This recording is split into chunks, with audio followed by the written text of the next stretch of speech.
आज इस वीडियो में हम देखेंगे किस इनकम इन्वेस्टर के लिए बहुत प्रॉफिटेबल हो सकता है, रेंटल इनकम और की म्यूचुअल फंड इनकम। हेलो दोस्तों, welcome to holistic investment dot in YouTube channel. तुम्हारा घर एक एसेट नहीं हो सकता है। Famous personal finance management writer Robert Kiyosaki उसका रिच डैड पुअर डैड किताब में भी यही मैसेज देते हैं, क्योंकि अगर तुम घर ले लिया तो रेंटल इनकम टैक्स और कि प्रॉपर्टी टैक्स के लिए तुम खर्च करना ज़रूरी पड़ते हैं और फिर उसके बाद मेंटेनेंस खर्च भी करना चाहिए। इसीलिए हम कहते हैं कि हमारा घर हमको असर नहीं हो सकता है।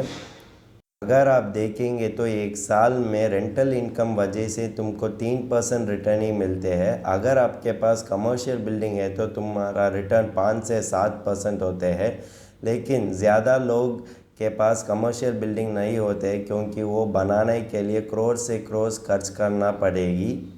इस समय हम म्यूचुअल फंड इनकम के साथ रियल एस्टेट इनकम कंपेयर करते हैं, उस वजह से हमको पता जाएगी कि किसमें ज़्यादा फ़ायदा मिलते हैं। अगर म्यूचुअल फंड देखते हैं तो लॉन्ग टर्म में इसमें रिस्क बहुत ही कम होते हैं।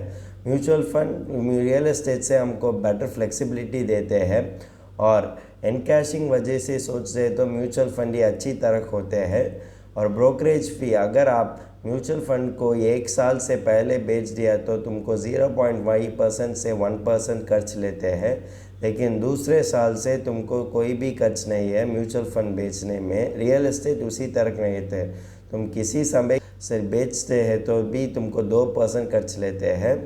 अब एक उदाहरण देखेंगे। 1 करोड़ खर्च करके अगर आपने एक घर खरीद लिया तो उसका रेंटल इनकम से तुमको 25,000 हर महीने मिलते हैं।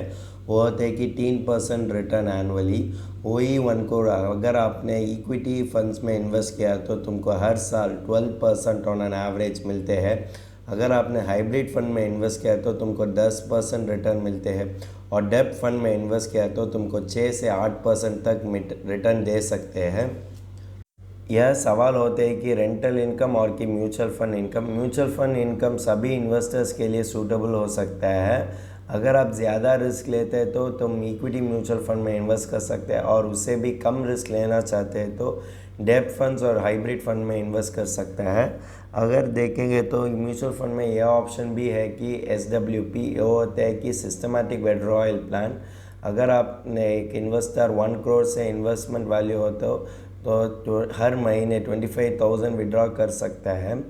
और ये घर देखते हैं तो तुम्हारा टेनेंट का फाइनेंशियल स्टेटस अचानक से गिर गया तो वो रेंट पे करने में मुश्किल पड़ सकता है और तुम्हारा टेनेंट्स अचानक से भी घर को छोड़ दिया भी जाता है। इस तो गारंटीड रिटर्न भी नहीं होते हैं रेंटल इनकम वजह से। अगर आप दूसरे तरीके देखते हैं तो रेंटल इनकम में अगर आप तो नए टेनेंट्स आने के लिए तुम घर को वार्निश करना है कि मेंटेनेंस के लिए तुम ज़्यादा खर्च भी करना ज़रूरी पड़ती है। वीडियो का फाइनल वर्डिक्ट होते हैं कि म्यूचुअल फंड में इन्वेस्ट करने से हमको आसानी से मेंटेन और ऑपरेशन कर सकते हैं। यह तो इजी इन्वेस्टमेंट ऑप्शन भी है रियल एस्टेट इनकम ऑप्शन से कंपेयर किया तो। और म्यूचुअल फंड इन्वेस्टमेंट के लिए इन्वेस्टर्स के लिए टैक्स बेनिफिट्स भी होते हैं और डाइवर्सिफिकेशन वजह से उस इन्वेस्टमेंट का रिस्क बहुत ही मिटिगेट भी कर सकते हैं। यह कारण के लिए हम म्यूचुअल फंड चुनना ही सही चॉइस बनता है। अगर तुमको इस टॉपिक में और कोई अदर फाइनेंस और इन्वेस्टमेंट रिलेटेड टॉपिक में संदेह है तो हमारा फाइनेंशियल एक्सपर्ट के साथ अपॉइंटमेंट बुक कर सकता है। अपॉइंटमेंट का लिंक डिस्क्रिप्शन में दिया गया है। और फिर इन्वेस्टमेंट के बारे में और फाइनेंस के बारे में तुमको ज़्यादा बताना चाहिए तो हमारा लाइव वेबिनार अटेंड कर दीजिए। वेबिनार का लिंक भी डिस्क्रिप्शन में दिया गया है। वेबिनार एब्सोल्युटली फ्री है।